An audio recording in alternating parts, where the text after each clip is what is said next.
Laissez-moi commencer par ce verset du chapitre 16 de Luc, qui était un passage problématique pour moi. Je le lisais et je ne comprenais pas exactement ce qui était dit. Il s'agit d'un homme qui était l'intendant de son patron. Un intendant est une personne qui gère les affaires d'une autre personne. Ils ne gèrent pas leur propre argent, mais l'argent de quelqu'un d'autre. Et cet homme était accusé d'avoir volé de l'argent à son maître. Par conséquent, le maître l'a confronté et lui a dit « Montre-moi les livres de compte, et si ce que j'ai entendu est vrai, tu vas perdre ton emploi. » Et cet intendant a paniqué parce qu'il avait volé de l'argent à son maître. Et il savait qu'il allait être licencié. Et il est dit ici au verset 4, ce qui est humoristique à mes yeux, il se demande « Qu'est-ce que je vais faire ?» Quand je serai destitué de mon emploi, cela montre qu'il admet sa culpabilité. C'est au verset 3, excusez-moi. Et il se dit en lui-même « Que ferai-je ? Puisque mon maître m'ôte l'administration de ses biens, c'est son aveu de culpabilité. Et il dit, travailler à la terre, je ne le puis. Mendier, j'en ai honte. Et ceci est ironique pour moi. Il dit ne pas pouvoir travailler la terre. Je ne crois pas qu'il y ait une raison de penser qu'il était physiquement incapable de travailler. C'est sans doute plutôt qu'il ne voulait pas travailler. La plupart des gens qui sont des voleurs ont une aversion pour le travail. Ils essaient de s'enrichir rapidement avec peu d'efforts. Mais quoi qu'il en soit, il dit travailler à la terre, je ne le puis. Mendier, j'en ai honte. Et ceci est incroyable pour moi. Je trouve étonnant qu'il n'ait pas eu honte de voler, mais qu'il ait eu honte de mendier. C'est incroyable comme les gens peuvent avoir une conscience sélective. Je vous le dis, vous devriez avoir honte si vous volez. Et quoi qu'il en soit, ce qu'il a fait, c'est qu'il a convoqué tous les débiteurs de son maître et leur a accordé des rabais. Certains de 50%, d'autres de 30%. Et il leur a simplement dit, asseyez-vous. Et disons par exemple que si vous deviez 100 000 $ et vous me donnez 50 000 $ tout de suite, nous réglerons votre facture et tout sera en ordre. Il a donc réduit leurs dettes et le but était que lorsqu'ils seraient renvoyés de l'intendance, il pourrait aller frapper à la porte de tous ces gens dont il avait réduit les dettes et leur dire « Vous vous souvenez de ce que j'ai fait pour vous? Je me suis fait virer maintenant, j'ai besoin d'aide. Pourriez-vous m'aider ?» Et ces gens se sentiraient obligés de lui donner une maison ou de la nourriture ou de le laisser rester chez eux ou de l'aider d'une manière ou d'une autre. Donc il continuait de voler de l'argent à son maître. Il remettait l'argent qui était dû à son maître sans la permission de ce dernier. Donc il continuait à voler de l'argent. Mais maintenant, au lieu de mettre l'argent dans sa poche, il le mettait dans la poche d'autres personnes, en quelque sorte comme un pot de vin, pour qu'ils puissent avoir de l'aide de leur part lorsqu'il perdrait son emploi. Jusque-là, ce n'est pas si inhabituel, mais ce qui suit est très étonnant. Au verset 8, il est dit « Le maître fit l'éloge de l'intendant malhonnête à cause de l'habileté dont il avait fait preuve. En effet, les enfants de ce monde sont plus habiles vis-à-vis de leur génération que ne le sont les enfants de la lumière. » Ce qui m'a toujours étonné, c'est que le maître ait fait l'éloge de ce personnage. J'ai des heures d'enseignement sur ce sujet, mais je vais me limiter à en parler très rapidement. Puis je passerai spécifiquement à la question du partenariat. Mais il y a deux raisons. Je vais me concentrer sur une seule d'entre elles. Je pense que la raison pour laquelle il a félicité cet intendant est qu'il a finalement commencé à réaliser la puissance et le pouvoir de l'argent sur son avenir. Avant cela, cet homme avait volé de l'argent à son maître, mais il n'en était pas plus riche. Et vous pouvez le prouver parce que dans le 3e verset, il dit « Qu'est-ce que je vais faire quand je vais perdre mon travail? Je ne peux pas travailler la terre et j'ai honte de mendier. » Cela nous montre qu'il n'avait pas accumulé d'argent, il n'avait pas investi. Il ne faisait que dépenser. Il avait prélevé tout ce qu'il pouvait sur le dos de son maître et il avait tout dilapidé. Il était donc imprévoyant. Il n'avait rien fait avec cet argent. Mais maintenant qu'il allait perdre son emploi, il a commencé à se rendre compte qu'il était dans une position où il pouvait influencer les gens avec l'argent qu'il gérait pour son maître. Et il a commencé à utiliser l'argent pour influencer son avenir. C'est pour cette raison que le maître l'a admiré, comme il est dit dans certaines versions. J'aimerais avoir plus de temps pour entrer dans les détails, mais laissez-moi vous dire rapidement que l'argent vous donne du pouvoir. Certaines personnes seront offensées par cette réflexion et penseront qu'il ne faut pas considérer l'argent de cette manière. Pourtant, l'argent vous donne du pouvoir. Sachez que si vous disposiez d'1 million de $, vous pourriez envisager l'achat d'une maison, d'une voiture et faire quelque chose qui serait impossible à la personne qui n'a rien et qui n'est même pas sûre de pouvoir obtenir un prêt. Cela vous donne des opportunités, vous avez accès à des choses qui ne sont pas à la portée des gens qui n'ont pas d'argent. L'argent vous donne du pouvoir. Il y a une certaine sécurité dans l'argent. Évidemment, nous ne devons pas mettre notre foi dans l'argent. Nous devons mettre notre foi dans celui qui nous a fait prospérer et nous a donné de l'argent, c'est-à-dire Dieu.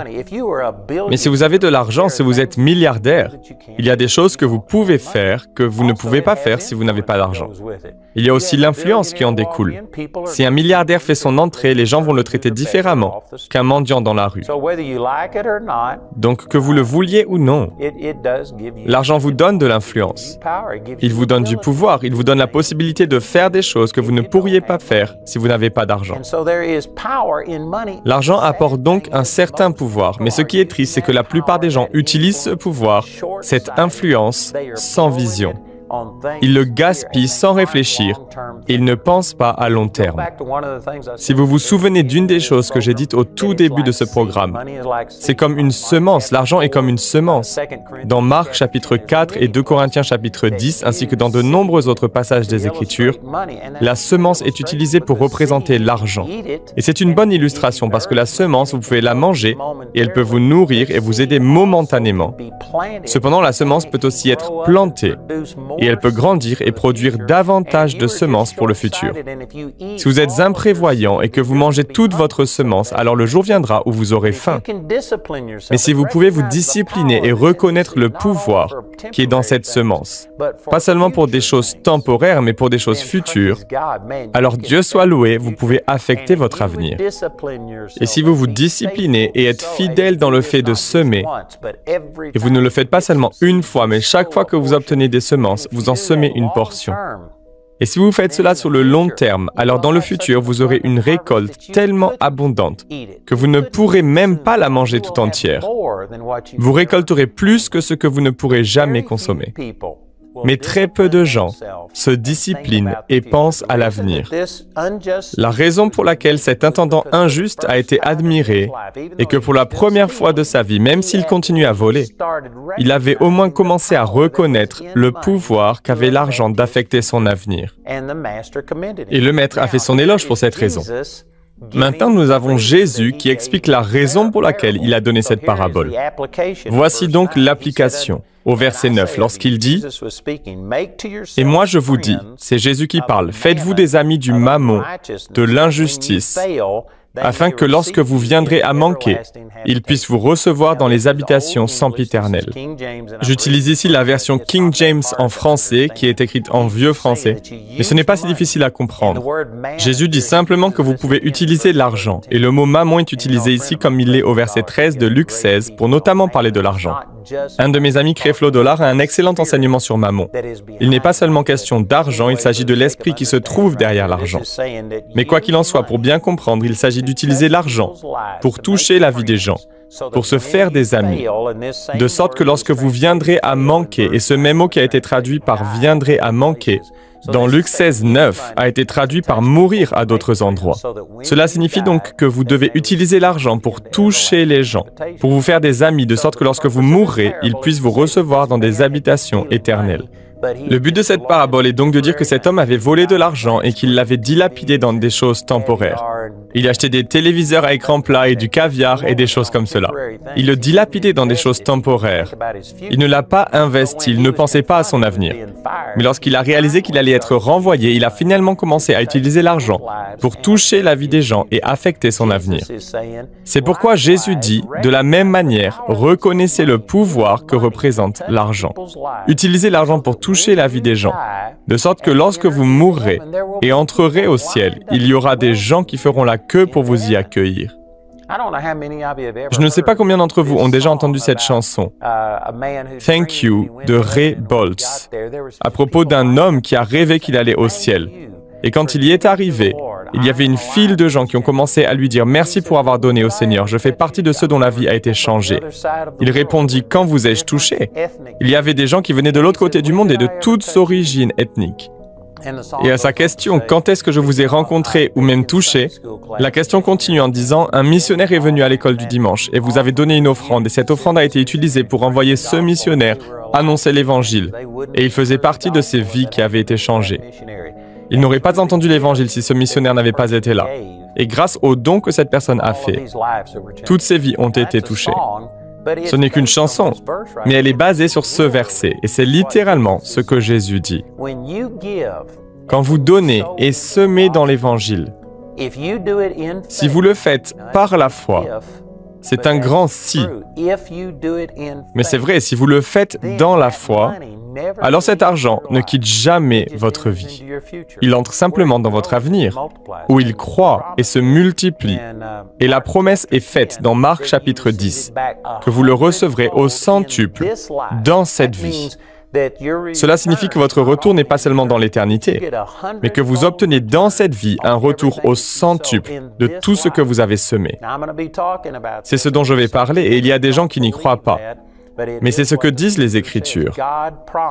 Dieu a promis un retour au centuple de vos dons dans cette vie, et dans le monde à venir, la vie éternelle. Par conséquent, cela vous affecte non seulement dans cette vie, mais aussi dans l'éternité. Et comme Jésus le dit, les gens feront littéralement la queue pour vous accueillir au ciel. Maintenant, si vous arrivez au ciel, et je prie que vous y arriviez, je prie pour que chaque personne qui regarde cette émission ait fait de Jésus son Seigneur, et que vous soyez en route pour le ciel. Maintenant, si vous ne l'avez pas fait, appelez le numéro sur votre écran, priez avec quelqu'un, naissez de nouveau et assurez-vous de votre entrée au paradis. Si vous allez au ciel, ça va être une véritable fête, et il n'y a pas de mauvaise façon d'y aller. Mais n'aimeriez-vous pas, au lieu de rentrer de justesse au paradis et d'y arriver sans personne pour vous accueillir, ne serait-ce pas génial d'y voir des gens faire la queue? Je veux dire des kilomètres et des kilomètres de gens dont la vie a été touchée par votre don, par votre générosité quand ils étaient ici, sur cette terre. Leur vie a été changée, et à cause de cela, il y a des gens qui font la queue pour les y accueillir. Tout ceci n'est qu'une introduction, mais demain je vais entrer dans les détails et parler de la puissance du partenariat dans votre vie. Il est évident que lorsque vous donnez à une église ou à un ministère, cela les bénit. Mais ce n'est pas aussi évident de comprendre ce que ce partenariat fait pour vous. Et c'est de cela que je vais parler. Et je vous assure, si vous pouvez recevoir ces choses dont nous allons parler, cela vous amènera à un tout nouveau niveau. Cela vous permettra de commencer à semer dans un but précis. Au lieu de vous contenter de donner sous le coup de l'émotion lorsque quelqu'un vous demande quelque chose. Et cela fera une énorme différence. Non seulement dans cette vie, mais aussi dans celle à venir. Je vous rappelle que nous avons cette série sous forme de CD et DVD sur la puissance du partenariat. On y trouve 2 enseignements. Si vous voulez devenir partenaire avec ce ministère, nous allons vous donner quelques informations pour le faire, mais nous voulons semer cet enseignement dans votre vie afin que vous puissiez obtenir le plein bénéfice du partenariat.